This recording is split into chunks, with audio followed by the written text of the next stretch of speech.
Hello friends, welcome back to my channel. I hope you all doing well and staying safe. நிறைய பேரோட NEET preparation நல்லபடியாக போயிட்டுருக்கும். நிறைய பேர் இன்னும் எப்படி கன்சிஸ்டண்ட்டாக படிக்கிறது, இன்னும் எப்படி டிசிப்ளினாக படிக்கிறதுன்னு யோசிச்சுட்ருப்பீங்க. நிறைய பேர் இன்னும் ப்ரிப்பரேஷன்ஸே ஸ்டார்ட் பண்ணியிருக்க மாட்டீங்க. எது எப்படியோ இன்னும் நீட் 2025க்கு 7 months தான் இருக்குது. நிறைய பேரோட மிகப்பெரிய கேள்வியை இப்போலேருந்து படிக்க ஸ்டார்ட் பண்ணால் என்னால் நீட் 2025 கிராக் பண்ண முடியுமாங்கிறது தான். கரெக்டாக ஸ்கெடியூல் போட்டு டைம் வேஸ்ட் பண்ணாமல் கன்சிஸ்டண்ட்டாக படித்தா கண்டிப்பாக நீட்டை கிராக் பண்ணலாம். இந்த வீடியோவில் நீட் 2025க்கு இன்னும் 7 monthsல எப்படியெல்லாம் ப்ரிப்பேர் பண்ணலாம், எப்போ சிலபஸ் கம்ப்ளீட் பண்ணால் கரெக்டாக இருக்கும், கரெக்ட் டைமில் சிலபஸை கம்ப்ளீட் பண்ண மந்த்லி எவ்வளோ லெசன்ஸ் படிக்கணும், வீக்லி எவ்வளோ லெசன்ஸ் படிக்கணும், ரிவிஷன் எப்படி பண்ணணும், ஒவ்வொரு சப்ஜெக்ட்லேயும் ஒரு லெசனை எந்த மெத்தட் யூஸ் பண்ணி கம்ப்ளீட் பண்ணலாம், இதெல்லாம் தான் பார்க்க போகிறோம். ஸோ வீடியோவை ஸ்கிப் பண்ணாமல் ஃபுல்லாக பாருங்கள். அண்ட் வீடியோக்குள்ளே போகிறதுக்கு முன்னாடி இந்த வீடியோக்கு ஒரு லைக்கை போட்டு நம்ம சேனல் இன்னும் சப்ஸ்கிரைப் பண்ணாதவங்க சப்ஸ்கிரைப் பண்ணிக்கோங்க. வாங்க நம்ம டைம் வேஸ்ட் பண்ணாமல் வீடியோக்குள்ளே போகலாம். ஃபஸ்ட்டே நான் சொன்ன மாதிரி இன்னும் நீட் 2025க்கு 7 months நம்மக்கிட்ட இருக்குது. அக்டோபர் டு ஏப்ரல் நம்மக்கிட்ட 7 months டைம் இருக்குது. பட் நம்ம சிலபஸை பிப்ரவரிக்குள்ளேயாவது முடித்தாதான் நம்ம நிறைய மார்க் டெஸ்ட் எழுதி பார்க்குறதுக்கும் ரிவிஷன் பண்ணுறதுக்கும் டைம் இருக்கும். ஸோ நீங்கள் இப்போ தான் ஃப்ரெஷ்ஷாக உங்களோட ப்ரிப்பரேஷனை ஸ்டார்ட் பண்ண போகிறீங்கன்னா அக்டோபர் டு பிப்ரவரி 5 months சிலபஸை கம்ப்ளீட் பண்ணுறதுக்கு டைம் எடுத்துக்கோங்க. பட் தரவாக லெசன்ஸை படித்து டெஸ்ட் எழுதி பார்த்து சிலபஸை கம்ப்ளீட் பண்ணியிருக்கணும். இடையிலேயே ரிப்பீட் ரிவிஷனும் கொடுத்துட்ருக்கணும். இல்லை நான் ஆல்ரெடி கொஞ்சம் லெசன்ஸ் படிச்சிருக்கேன் அப்படின்னு நினைக்கிறவங்க டிசம்பர் எண்டுக்குள்ளேயாவது, அப்படி முடியலைன்னா ஜனவரி எண்டுக்குள்ளேயாவது சிலபஸை கம்ப்ளீட் பண்ண பாருங்கள். நீங்கள் படிக்கிற எல்லா லெசன்ஸையுமே ஒரு 2 வாரம் 3 வாரம் போயிடுச்சுன்னா திருப்பி எடுத்து ஒரு நாள் ஒதுக்கி அதுக்குன்னு ரிவைஸ் பண்ணுங்கள். ஏன்னா இதுக்கப்புறம் நம்ம சிலபஸ் எல்லாம் முடிச்சுட்டு ஒரே தடியாக நம்ம ரிவிஷன் பண்ணிப்போம் அப்படின்னு நினச்சா டைமே பத்தாது. ஸோ அடிக்கடி மறந்து போகிறதா இருக்கட்டும், இல்லை படித்து கொஞ்சம் நாள் ஆகுதுங்கிற மாதிரி லெசன்ஸ் இருந்துச்சுன்னா அதை அடிக்கடி ரிவைஸ் பண்ணிக்கிட்டே இருங்க. நெக்ஸ்ட்டு 5 monthsல சிலபஸை எப்படி கம்ப்ளீட் பண்ணுறதுங்கிறத பார்க்கலாம். அப்ராக்சிமேட்டாக நமக்கு 3 சப்ஜெக்டையும் சேர்த்து 80 லெசன்ஸ் இருக்குது. ஸோ மந்த்லி 16 லெசனாவது படித்து முடித்தாதான் நம்மளால் 5 monthsக்குள்ளே 80 லெசன்ஸை கம்ப்ளீட் பண்ண முடியும். அப்படி பார்த்தோம்னா நம்ம வீக்லி 4 லெசன்ஸ் கம்ப்ளீட் பண்ணியிருக்கணும். 3 சப்ஜெக்ட்டுக்கு ஈக்குவல் இம்பார்ட்டன்ஸ் கொடுத்து படிக்கணும்.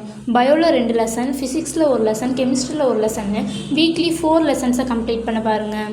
இது மாதிரி வீக்லி 4 லெசன்ஸ் கம்ப்ளீட் பண்ணாலே மந்த்லி 16 லெசன்ஸ் கம்ப்ளீட் ஆகிடும். ஸோ 5 monthsல 80 லெசன்ஸையும் கம்ப்ளீட் பண்ணிடலாம்.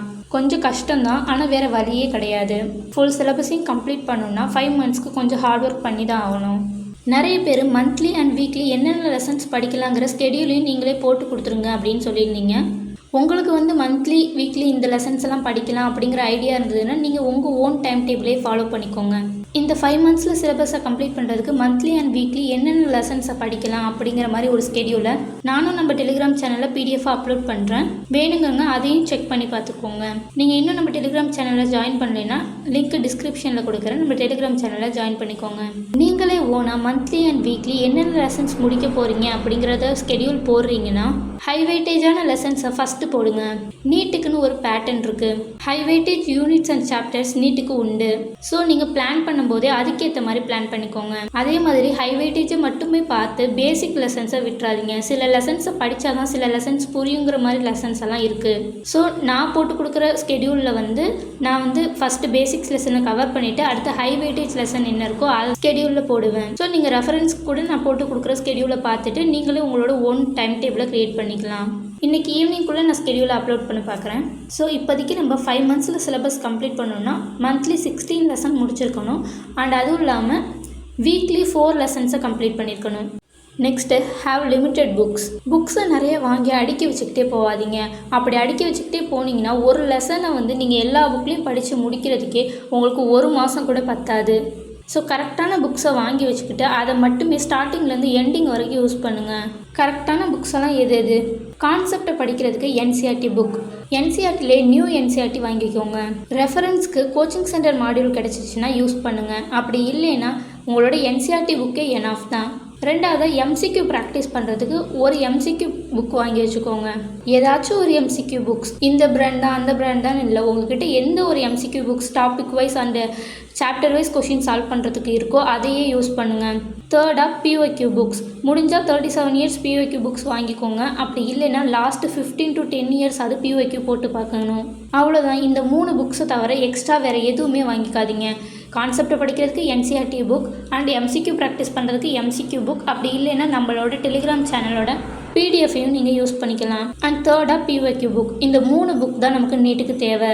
இதை தவிர எக்ஸ்ட்ரா எதையும் வாங்கி வைக்காதீங்க. வாங்கி வச்சாலும் நமக்கு படிக்கிறதுக்கும் டைம் இருக்காது. அதை பார்க்க நமக்கு இன்னும் எவ்வளவோ படிக்கணும் போல் அப்படிங்கிற மாதிரி ப்ரெஷர் தான் க்ரியேட் ஆகும். பிஒய்க்யூக்கு ரீசெண்டாக நான் வந்து பிடபிள்யூவோட 37 இயர்ஸ் பிஒய்க்யூ புக்ஸ் வாங்கியிருந்தேன். Topic wise and chapter wise PYQs வந்து அனலைட்டிக்ஸோடு கொடுத்துருந்தாங்க. எந்தெந்த லெசன்ஸ்லேருந்து எவ்வளோ கொஷின்ஸ் கேட்டிருக்காங்க அப்படிங்கிற ஒரு அனலைசிஸும் அதில் கொடுத்துருந்தாங்க. மற்ற புக்ஸை கம்பேர் பண்ணும்போது ரேட்டும் வந்து கம்மியாக இருந்துச்சு, குவாலிட்டியும் நல்லா இருந்துச்சு. ஸோ இப்போ தான் நீங்கள் பிஒய்க்யூ புக் வாங்க போகிறீங்க அப்படின்னா நீங்கள் தாராளமாக ஃபிசிக்ஸ் வாலோட பிஒய்க்யூ புக்ஸ் வாங்கலாம். நான் லிங்க்கும் டிஸ்கிரிப்ஷனில் கொடுக்குறேன், வேணுங்கிறவங்க செக் பண்ணி பார்த்துக்கோங்க. ஓகே, இப்போ 5 மந்த்ஸில் சிலபஸை எப்படிலாம் கம்ப்ளீட் பண்ணலாம் அண்ட் என்னென்ன புக்ஸ் எல்லாம் லிமிட்டடாக யூஸ் பண்ணலாங்கிறதெல்லாம் பார்த்தாச்சு. இப்போ ஒவ்வொரு சப்ஜெக்டையும் எப்படி அப்ரோச் பண்ணுறதுங்கிறத பார்க்கலாம். First biology. நம்ம எல்லாருக்குமே தெரியும், நீட்டில் டோட்டல் 720 மார்க்ஸில் 360 மார்க் நமக்கு பயாலஜிலேருந்தே கிடைக்கிது. அதுவும் இல்லாமல் நம்ம ஈஸியாக ஸ்கோர் பண்ணக்கூடிய சப்ஜெக்ட்டும் பயாலஜி தான். ஃபஸ்ட்டு நீங்கள் பயாலஜியில் இப்போ ஒரு லெசன் எடுக்கிறீங்கன்னா அந்த லெசனில் உள்ள கான்செப்டை தரவாக அண்டர்ஸ்டாண்ட் பண்ணிக்கோங்க. நீங்கள் அண்டர்ஸ்டாண்ட் பண்ணிக்கிறதுக்கு வந்து யூடியூப் பார்க்கலாம், இல்லை நீங்கள் ஆன்லைன் கோச்சிங் சேர்ந்துருக்கலாம், ஆஃப்லைன் கோச்சிங் போகலாம். எப்படியாச்சும் நீங்கள் கான்செப்டை தரவாக அண்டர்ஸ்டாண்ட் பண்ணிக்கோங்க. நெக்ஸ்ட்டு என்சிஆர்டி புக்கை எடுத்து அந்த லெசனை தரவாக ரீட் பண்ணுங்கள். அதில் உள்ள ஒவ்வொரு லைனும் உங்களுக்கு புரியுதான்னு பாருங்கள். ஒரு டைம் ஃபுல்லாக ரீட் பண்ணி முடித்ததுக்கப்புறம் அகைன் ஒரு டாபிக் எடுத்து என்சிஆர்டி புக்கை ரீட் பண்ணுங்கள். அண்ட் அந்த டாபிக் ரிலேட்டடான எம்சிக்யூஸை எடுத்து ப்ராக்டிஸ் பண்ணுங்கள். என்னென்ன மிஸ்டேக்ஸ் வந்துச்சோ அதை ஜஸ்ட்டு வந்து அதோட ஆன்சரை பார்த்துக்கோங்க. நெக்ஸ்ட்டு அந்த டாபிக் உள்ள பிஒய்க்யூவை சால்வ் பண்ணுங்கள். அதே மாதிரி என்ன மிஸ்டேக் வந்துச்சோ ஜஸ்ட் அதுக்கான ஆன்சரை மட்டும் பார்த்துக்கோங்க. இதே மாதிரி ஒவ்வொரு டாப்பிக்கும் பண்ணுங்கள். லாஸ்ட்டாக அந்த லெசன் ஃபுல்லாகவே நீங்கள் topic wise MCQs and PYQs solve பண்ணி முடிச்சதுக்கப்புறம் அகைன் என்சிஆர்டியை ஒரு டைம் ஃபுல்லாக ரீட் பண்ணுங்கள். இப்போ உங்களுக்கு இம்பார்ட்டண்ட்டாக தோன்ற பாயிண்ட்டை மட்டும் நோட்ஸ் எழுதி வைங்க. அண்ட் அகைன் அதே எம்சிக்யூஸ் அண்ட் பிஒய்க்யூஸை ஃபுல்லாக சால்வ் பண்ணுங்கள். இப்போ உங்களுக்கு அந்த அளவுக்கு மிஸ்டேக்ஸ் வராது. அதையும் தாண்டி கொஞ்சம் மிஸ்டேக்ஸ் வந்துருந்துச்சுன்னா அந்த கொஷின்ஸை ரவுண்ட் பண்ணி வச்சுட்டு என்ன மிஸ்டேக் பண்ணீங்க அப்படிங்கிறத சின்னதாக ஒரு பாயிண்ட் போட்டு உங்களோட நோட்ஸ்லேயே ஆட் பண்ணுங்கள். இப்படி நீங்கள் ஒரு லெசனை கம்ப்ளீட் பண்ணிங்கன்னா கண்டிப்பாக அந்த லெசன் மறக்கவே மறக்காது. அதே மாதிரி ஒரு 10 நாள் கழிச்சு நீங்கள் இந்த லெசன் மறந்துருக்கிற மாதிரி தோணுச்சுன்னா நீங்கள் ஜஸ்ட் உங்களோட நோட்ஸை மட்டும் எடுத்து என்னென்ன இம்பார்ட்டன்ட் பாயிண்ட்டை நோட் பண்ணி வச்சுருக்கீங்க அண்ட் இதுக்கு முன்னாடி தப்பு பண்ணதையும் நோட் பண்ணி வச்சுருக்கீங்களா அதை மட்டும் பார்த்தாலே போதும், உங்களுக்கு என்டையர் லெசனுமே ஞாபகம் வந்துடும். ஸோ பயாலஜிக்கு இந்த மெத்தட் யூஸ் பண்ணி படிங்க. Next physics. நம்மள நிறைய பேத்துக்கு ஃபிசிக்ஸில் இருக்கிற ப்ராப்ளமை சால்வ் பண்ணுறது தான் பெரிய ப்ராப்ளமே. ஃபஸ்ட்டு ஃபிசிக்ஸில் பேசிக்ஸில் கிளியராக இருங்க. பேசிக்லேயே கிளியராக இல்லைன்னா கண்டிப்பாக எந்த ப்ராப்ளமுமே சால்வ் பண்ண முடியாது.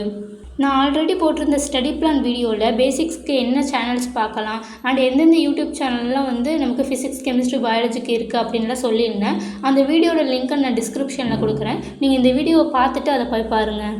ஃபஸ்ட்டு பேசிக்ஸில் கிளியராக இருங்க. ரெண்டாவது கான்செப்ட் தான். ஒரு லெசனையே 3 to 4 பார்ட்ஸாக டிவைட் பண்ணிக்கோங்க. ஒவ்வொரு பார்ட்லேயும் உள்ள கான்செப்டை ஃபஸ்ட்டு போய் நீங்கள் அண்டர்ஸ்டாண்ட் பண்ணுங்கள். இப்போ ஒரு 2 டாபிக் இருக்குன்னா ஃபஸ்ட்டு அந்த 2 டாபிக் எடுத்து அதில் உள்ள கான்செப்டை ஃபஸ்ட்டு அண்டர்ஸ்டாண்ட் பண்ணி முடிச்சுக்கோங்க. நெக்ஸ்ட்டு ஒரே ஒரு டைம் என்சிஆர்டி சும்மா ரீட் பண்ணி பாருங்கள். நிறைய பேர் கேட்பாங்க ஃபிசிக்ஸ்க்கு கண்டிப்பாக என்சிஆர்டி ரீட் பண்ணுமா அப்படின்னு. சும்மா ஒரு டைம் ரீட் பண்ணி பார்த்துக்கோங்க. தியரி கொஷின்ஸ்லாம் வந்துச்சுன்னா கண்டிப்பாக என்சிஆர்டிலேருந்து தான் வரும். நெக்ஸ்ட்டு அந்த டாப்பிக்கில் உள்ள என்சிஆர்டி எக்ஸாம்பிள் அண்ட் எக்ஸாம்பிளரை சால்வ் பண்ணி முடிங்க. பார்த்தே ஃபஸ்ட்டு சால்வ் பண்ணுங்கள், தப்பு கிடையாது. அந்த மெத்தட்ஸ் வந்து எப்படி வந்துச்சு அப்படிங்கிறத புரிஞ்சுக்கோங்க. எந்த மாதிரி சால்வ் பண்ணியிருக்காங்கங்கிறத தெரிஞ்சுக்கோங்க. பார்த்தே ஃபஸ்ட்டு சால்வ் பண்ணுங்கள். நெக்ஸ்ட்டு அந்த டாபிக் ரிலேட்டடாக உள்ள எம்சிக்யூஸ் அண்ட் பிஒய்க்யூஸை போட்டு முடிங்க. ஃபஸ்ட் டைம் போடுறப்ப பார்த்தே போடுங்க. ஒவ்வொரு கொஷினுக்கும் எந்தெந்த மெத்தட் யூஸ் பண்ணியிருக்காங்க அப்படிங்கிறத தெரிஞ்சுக்கோங்க. ரெண்டாவது டைம் அதே கொஷினை பார்க்காம சால்வ் பண்ணுங்கள். இதே மாதிரி ஒரு லெசன் ஃபுல்லாக கம்ப்ளீட் பண்ணதுக்கப்புறம் இது வரைக்கும் நீங்கள் சால்வ் பண்ண எல்லா எம்சிக்யூ அண்ட் பிஒய்க்யூஸையும் திரும்பி எடுத்து சால்வ் பண்ணுங்கள். இப்போ உங்களுக்கு ஈஸியாக அந்த கொஷின்ஸ் எல்லாம் சால்வ் பண்ண முடியும். அதையும் மீறி உங்களுக்கு தப்பு வந்துச்சுன்னா அந்த கொஷின்ஸையும் போட்டு அந்த கொஷின்ஸ்க்கு நீங்கள் என்னென்ன தப்பு பண்ணீங்கிறத எரர் நோட் மாதிரி போட்டு மேக் பண்ணி வைங்க. நீங்கள் கேட்கலாம், ஒரே ஒரு டாபிக் முடிக்கவே நான் இத்தனை ஸ்டெப் ஃபாலோ பண்ணணுமா அப்படின்னு. ஆக்சுவலாக இது கேட்குறதுக்கு தான் இவ்வளோ ஸ்டெப் இருக்கிற மாதிரி தெரியும், ஆனால் அது ஈஸி தான். இப்போ நீங்கள் ஒரு லெசனை 4 பார்ட்டாக டிவைட் பண்ணியிருக்கீங்க. ஒரு பார்ட்டில் 2 டாபிக் இருக்குது அப்படின்னா அந்த 2 டாபிக்கான கான்செப்டுக்கான வீடியோவையும் நீங்கள் ஒரே நாளில் பார்த்து முடிச்சிடலாம்.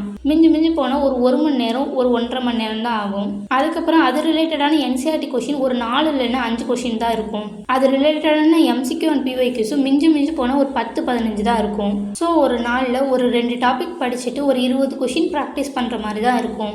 இந்த மெத்தட் ஃபாலோ பண்ணி ஃபிசிக்ஸை போட்டு பாருங்கள். அதுக்கப்புறம் ஃபிசிக்ஸ் ரொம்பவே ஈஸியாக இருக்கும். 3rd chemistry. கெமிஸ்ட்ரியில் இன்ஆர்கானிக் கெமிஸ்ட்ரி நான் பயாலஜிக்கு சொன்ன அந்த மெத்தடையே ஃபாலோ பண்ணுங்கள். அண்ட் ஃபிசிக்கல் கெமிஸ்ட்ரிக்கு நான் ஃபிசிக்ஸ்க்கு சொன்ன அதே மெத்தடை ஃபாலோ பண்ணுங்கள். ஆர்கானிக் கெமிஸ்ட்ரி இதுதான் கொஞ்சம் டிஃப்ரெண்ட்டாக இருக்கும். நிறைய பேர் கெமிஸ்ட்ரியில் பண்ணுற மிஸ்டேக் என்னென்னா, ஆர்கானிக் கெமிஸ்ட்ரி வந்து ரொம்ப இம்பார்ட்டண்ட் அப்படின்னு டேரெக்டாக கெமிஸ்ட்ரி எடுத்தோடனே ஆர்கானிக் கெமிஸ்ட்ரிக்குள்ளே குதிச்சிருவோம். ஆனால் படிக்கும்போது நமக்கு எதுவுமே புரியாது. கெமிஸ்ட்ரியை பொறுத்த வரைக்கும் ஃபஸ்ட்டு 4 லெசன்ஸ், அதாவது some basic concepts of chemistry, structure of atom, classify elements and chemical bonding, இந்த 4 லெசன் தான் பேசிக்கே. இந்த 4 லெசனையும் படித்து முடிச்சுட்டு நீங்கள் எந்த லெசன் படித்தாலும் கெமிஸ்ட்ரி புரியும். ஸோ ஃபஸ்ட்டு இந்த 4 லெசனை முடித்ததுக்கப்புறம் நீங்கள் ஆர்கானிக் கெமிஸ்ட்ரிக்குள்ளே போனால் தான் உங்களுக்கு ஆர்கானிக் கெமிஸ்ட்ரி தெளிவாக புரியும். ஆர்கானிக் கெமிஸ்ட்ரிக்கு ஃபஸ்ட்டு நீங்கள் கான்செப்டை அண்டர்ஸ்டாண்ட் பண்ணிக்கோங்க. நீங்கள் வீடியோ லெக்சர் பார்த்தாலும் சரி, ஆன்லைன் கோச்சிங், ஆஃப்லைன் கோச்சிங் எது சேர்ந்துருந்தாலும் சரி, நல்ல கான்செப்டை அண்டர்ஸ்டாண்ட் பண்ணிக்கோங்க. அண்ட் அதுக்கப்புறம் என்சிஆர்டியை லைன் பை லைன் ஃபுல்லாக படிங்க. என்சிஆர்டியில் இருக்கிற எக்ஸாம்பிள்ஸ் எல்லாத்தையுமே போட்டு பாருங்கள். சம்டைம்ஸ் வந்து ஆர்கானிக் கெமிஸ்ட்ரிக்கு என்சிஆர்டியில் இருக்கிற எக்ஸாம்பிளரை அப்படியே தூக்கி கொஷினாக கேட்டு வைப்பாங்க. ஸோ நீங்கள் என்சிஆர்டிக்கு தான் ஃபஸ்ட்டு ப்ரிஃபரன்ஸ் கொடுக்கணும். அண்ட் அதுக்கப்புறம் இம்பார்ட்டண்ட்டான பாயிண்ட், ரியாக்ஷன் அண்ட் ஸ்ட்ரக்சர்ஸ் எல்லாத்தையுமே வந்து நோட்ஸ் எழுதி வைங்க. அதுக்கப்புறமா எம்சிக்யூஸ் அண்ட் பிஒய்க்யூஸ் சால்வ் பண்ணுங்கள். ஃபஸ்ட் டைம் சால்வ் பண்ணுங்கள். சால்வ் பண்ணி என்னென்ன மிஸ்டேக்ஸ் வருதோ அது ஜஸ்ட்டு பார்த்து வச்சுக்கோங்க. 2வது டைம் நீங்கள் சால்வ் பண்ணும்போதும் அதே மிஸ்டேக்ஸ் வந்துச்சுன்னா அதுக்கப்புறம் நீங்கள் அதை எரர் நோட்டில் எழுதி வைங்க. இந்த மெத்தடை நீங்கள் ஆர்கானிக் கெமிஸ்ட்ரிக்கு யூஸ் பண்ணலாம். ஸோ இப்போ நம்ம 5 மந்த்ஸில் சிலபஸ் எப்படி கம்ப்ளீட் பண்ணலாங்கிறதையும் பார்த்தாச்சு. லிமிட்டடான புக்ஸ் என்னென்னலாம் யூஸ் பண்ணலாங்கிறதையும் பார்த்தாச்சு. சப்ஜெக்ட் வைஸ் அப்ரோச் எப்படி பண்ணணும் அப்படிங்கிறதையும் பார்த்தாச்சு. நான் முன்னாடியே சொன்ன மாதிரி ஒரு 2-3 வீக்ஸ் போனதுக்கப்புறம் உங்களோட ப்ரீவியஸ் லெசன்ஸ் எல்லாத்தையும் எடுத்து ரிவைஸ் பண்ணிக்கிட்டே வாங்க. அதுக்கு தனியாக வந்து நைட்டு ஒரு 1 hour ஆச்சு, இல்லை மார்னிங் 1 hour ஆச்சு ஸ்பெண்ட் பண்ணுங்கள். அப்போ தான் லாஸ்ட் ரிவிஷன் அந்த மார்க் டெஸ்ட் டைம் வரைக்குமே எல்லாமே ஞாபகம் இருக்கும். இந்த வீடியோவில் நான் எல்லாத்தையுமே கவர் பண்ணிட்டேன்னு நினைக்கிறேன். இந்த வீடியோ உங்களுக்கு ஹெல்ப்ஃபுல்லாக இருந்துச்சுன்னா மறக்காமல் இந்த வீடியோக்கு ஒரு லைக் பண்ணிவிட்டு வீடியோ எப்படி இருந்தது அப்படிங்கிறதையும் கமெண்ட்டில் சொல்லுங்கள். இதே மாதிரி ஸ்டடி வீடியோஸ் அண்ட் ஸ்டடி விளாக்ஸ்க்கு நம்ம சேனலை சப்ஸ்கிரைப் பண்ணிக்கோங்க. நான் உங்களை நெக்ஸ்ட் வீடியோவில் மீட் பண்ணுறேன். Study hard, study more, stay tuned. பாய்.